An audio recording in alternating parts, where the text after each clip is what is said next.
Halo semuanya, selamat datang kembali di channel ini. Jumpa lagi dengan saya Vicky Himpong. Semoga kalian semuanya selalu dalam keadaan yang sehat. Kita akan membahas berita yang lagi hangat menjadi perbincangan hari ini.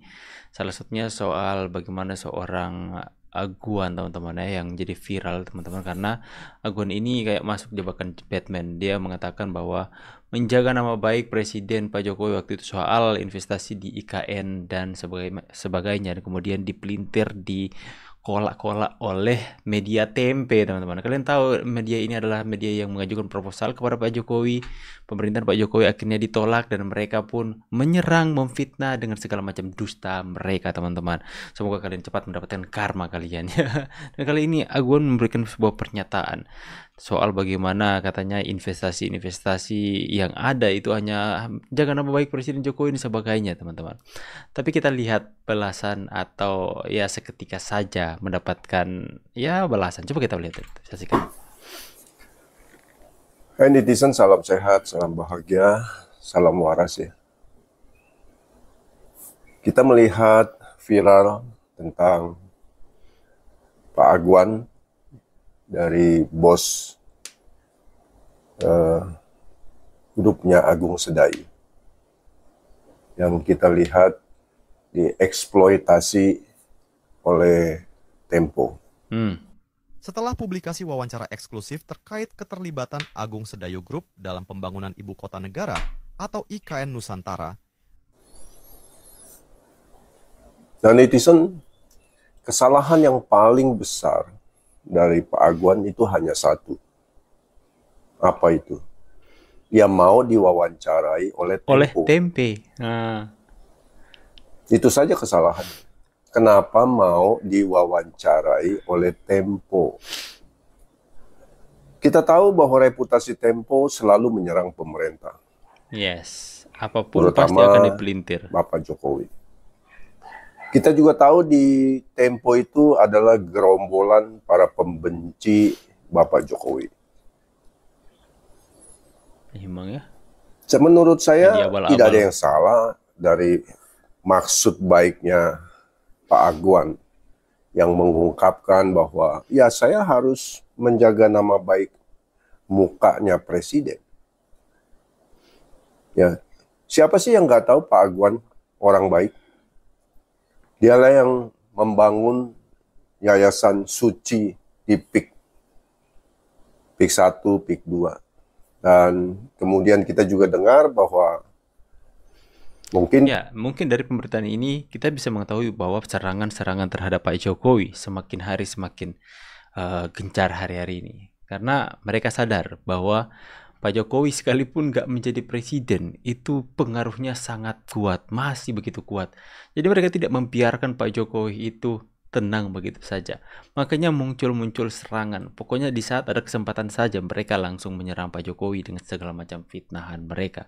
Karena ya kalian tahu bahwa peran Pak Jokowi begitu sangat sentral di negeri ini teman-teman. Buktinya di beberapa kesempatan Pak Jokowi mendukung ya pasangan-pasangan dari berbagai daerah dan menang ya, hanya di DKI, bukan di DKI, di Jakarta ya teman-teman ya yang menang teman-teman. Tapi ya itu membuktikan bahwa pengaruh Pak Jokowi sampai hari ini sangat sangat kuat dan mereka menyadari hal itu, mereka ketakutan teman-teman.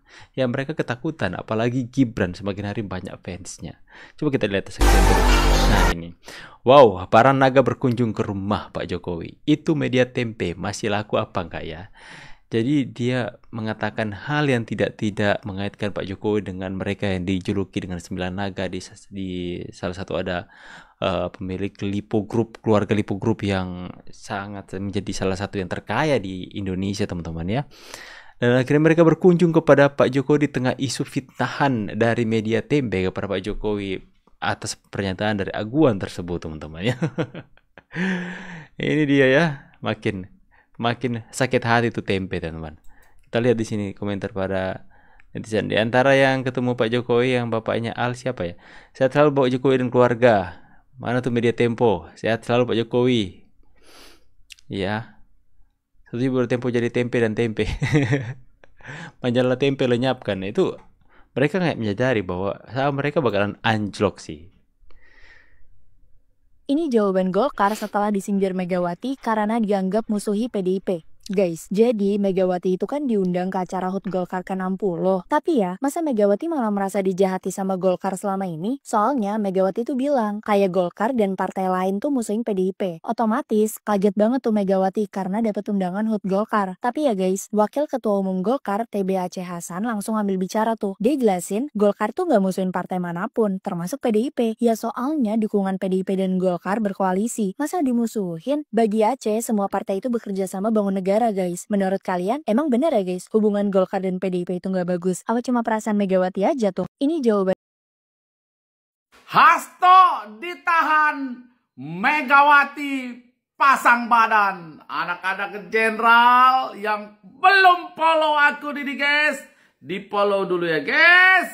Mantap, di follow. Guys, Ibu Megawati Soekarno Putri mengatakan bahwa akan turun tangan bila sekjennya Hasto ditangkap di kasus Harun Masiku.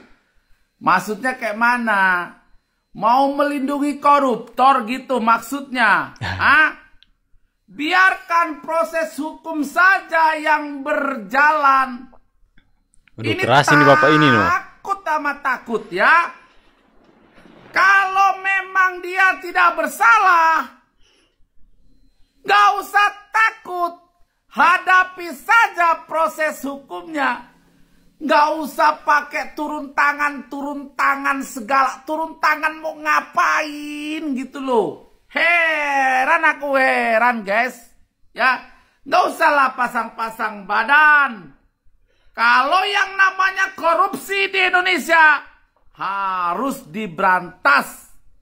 Jangan malah dilindungi. Ini yang salah. Anak-anak jenderal, kawal terus pemerintahan Pak Prabowo untuk meledakkan korupsi di Indonesia.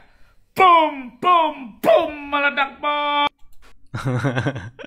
Yang merasa terwakili untuk disampaikan oleh Bapak ini silakan tulis kolom komentar ya. Kita menuntut Presiden Prabowo, kalau ini tidak dilakukan, maka kita tuntut Presiden Prabowo untuk segera memecat Airlangga.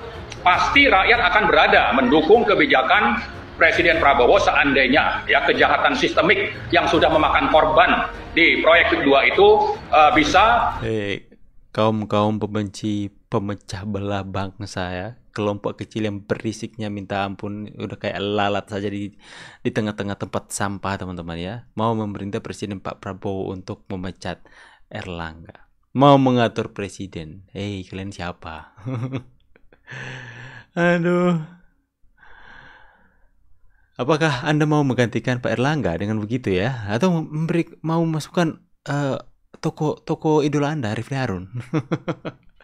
Aduh, emang kocak sih orang-orang seperti ini teman-teman.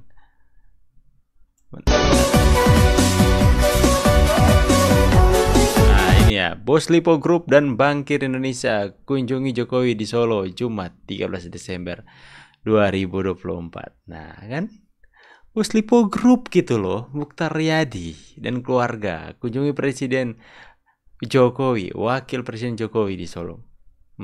Halo Tempe, apa kabar? Aduh Tempe gak habis pikir secara berpikir itu ya. Akhirnya KPU secara resmi menetapkan pasangan Pramono Anung, Rano Karno sebagai pemenang Pilgub DKI Jakarta satu putaran dengan kemenangan 50,07%. Artinya Marwarar kalah gitu. Nah, kok nggak ribut ya? Di giliran di situ menang, nggak ribut ya? Nggak tuduh partai coklat apa? Giliran di Jawa Tengah kalah, ya sindir ya, orang-orang di Jawa Tengah adalah orang-orang yang kandang bansos. Ya giliran kalah, giliran menang, balik nyerang orang lain. Aduh, di situ terus. Ada. Jika keadilan tidak bisa ditemukan di partai ini, saya harus berjuang di tempat di mana keadilan itu ada dan memberikan kesempatan yang sama bagi kita semua. Selanjutnya, setelah berkontemplasi dan berdoa sebagai politisi yang lahir Ribuan kader PDIP mundur serentak, ya. Karena Hasto di situ harus tuai apa yang mereka tanam. Asik. Papua menjadi simbol eksploitasi. Berbagai upaya-upaya untuk membangun infrastruktur jalan, ternyata itu menjadi bagian dari kepentingan Fitnah lagi, Pak. Fitnah apa lagi ya?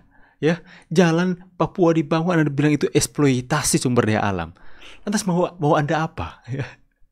Ya, mau Anda jalan di Papua sana hancur-hancuran, nggak usah ada pembangunan, ya, biarkan saja Papua tertinggal dari kota-kota yang lain, ya.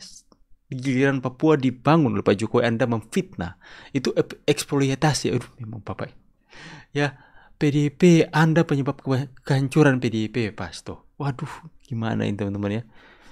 Mau fitnah, lantas Anda mau di Papua mau diapain supaya Anda puas, ya? Eksploitasi ya sumber daya alam. Jelas-jelas itu adalah hal yang baik dibangun di Papua. Aduh. Oligarki untuk memperluas eksploitasi sumber daya alam yang ada di Papua, sehingga mereka memberikan respon dengan memenangkan PDI Perjuangan. Yang penting adalah penyelesaian infrastruktur, ialah jalan. Pembangunan jalan dari Jayapura sampai kepada Wamena, ratusan kilo. Kalau itu sudah bisa dibuka, maka rakyat... Pak Hasto mau jalan di Papua tetap seperti ini, teman-teman, ya. Emang ya orang nanti itu ya. Bisa terus setelah pembangunan dalam bidang pertanian, terutama perkebunan sebagai plasma. Sebab kalau jalan itu belum ada, apapun yang dibangun sekarang dihasilkan di Wamena, jalannya tidak ada, tidak akan ada. Ada yang bertanya lagi kepada saya. Kalian lihat ya. Terserah Hasto mau ngomong apa, ini pembangunan yang patut untuk dibanggakan di Kenapa Papua. jalan Trans Papua itu dibangun? Trans Papua. Apakah nanti akan memberikan pertumbuhan ekonomi? Ini kayak telur sama ayam. Apakah kita harus menunggu Papua itu tumbuh ekonominya menjadi baik baru kita bangun jalannya? Apakah seperti itu? Buat saya tidak. Dibangun jalannya dulu. Dan kita harus meyakini bahwa pertumbuhan ekonomi itu akan berjalan. Ini adalah pemerataan, ini adalah... Yang penting yakin toh, ya. Memang ya. Pak Hasto. Saya nggak habis pikir orang cara berpikir seperti itu ya. Kelihatan mementingkan dia lebih berpihak kemana teman-teman ya. Udahlah, sudah malas bahas dia. Seperti itulah orang-orang yang mata sedang makan wong cilik ya. Giliran jalan wong cilik dibangun dikatakan eksploitasi sumber daya alam. Ngeri nggak teman-teman? Ngeri ya. Saya sampai emosi teman-teman. Bagaimana pendapat kalian? Tulis kolom komentar. Saya pamit dulu. See you on the next video and God bless you.